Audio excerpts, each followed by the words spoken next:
তুমি তাই কয়জন আছো? স্পষ্ট করে কও, কয়জন আছো? দুইজন। পুরুষ না মহিলা? সেটা কও, পুরুষ না মহিলা? পুরুষ। এই যে কোন জায়গা থেকে লাগছো? হ্যাঁ, জুড়ে কই, কোন জায়গা থেকে? স্কুলের ছাত্রটা কি? কতদিন থেকে লাগছো? 2 সপ্তাহ থেকে। এখন তাইলে কি কি ক্ষতি করছো? তাইলে স্কুলে যাইতে দাও না, না নেই? না স্কুলে গেলে সমস্যা করো? স্পষ্ট মতো, স্পষ্ট মতো। এই যে স্কুলে গিয়ে ম্যাডাম স্যার আপনাকে তাই মাইল লাগাই দে, ঝগড়া লাগাই দে, ছাত্রদের লগে ঝগড়া লাগাই দে, এটা তোমরা করছো নি? পাতো না, পাতো না? হ্যাঁ, তোমরা করছো নি? এগুলা করো নি? তাই তোমার তার লগে লাগছে নি? না তোমরা তোমরা লাগছো তাই লগে?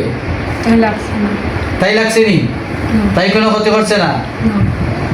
তাই করতে পারছে না, তোমরা কেন লাগলা তাই লগে?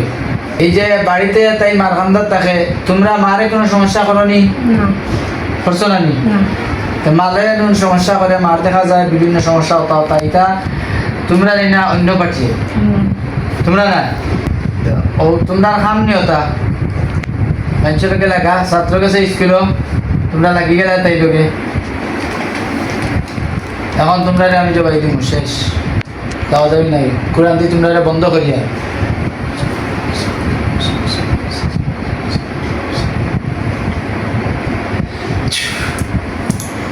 এখন বন্ধ করছি, তোমরা লেটার পাইছো নি? মাতো তোমরা যে বন্ধ করছি লেটার পাইছো নি? হ্যাঁ, আর যেতে পারবাই এখন? আর তোমরা কোনো ক্ষমতা আছে নি যাওয়ার? না, বন্ধ, বন্ধ করে রাখছি। 2 জন পুরুষ জি। এখন আমরা এই কোরআনিক রুকিয়া সেন্টার, এখানে আমরা রুকিয়া তিলাওয়াতের মাধ্যমে তান্তানরে হাজির করছি। এখন তান্তানরে আমরা বন্দি করে রাখছি। এখন তান্তানরে আমরা জবাই দিমু। জবাই দেওয়ার পরে ইনশাআল্লাহ দেখবেন এই ফুরিটা, এই মেয়েটা পরিপূর্ণভাবে সুস্থ হয়ে যাবে ইনশাআল্লাহ। আপনারা সাথে থাকবেন ইনশাআল্লাহ, আমরা জবাই দিয়ে। এখন শরীর ঠিক হয়েছে নি? পুরা ভালো হয়েছে নি? পুরা ভালো হয়েছে নি? আর কোনো অসুবিধা না তো? কিছু করেন না তো?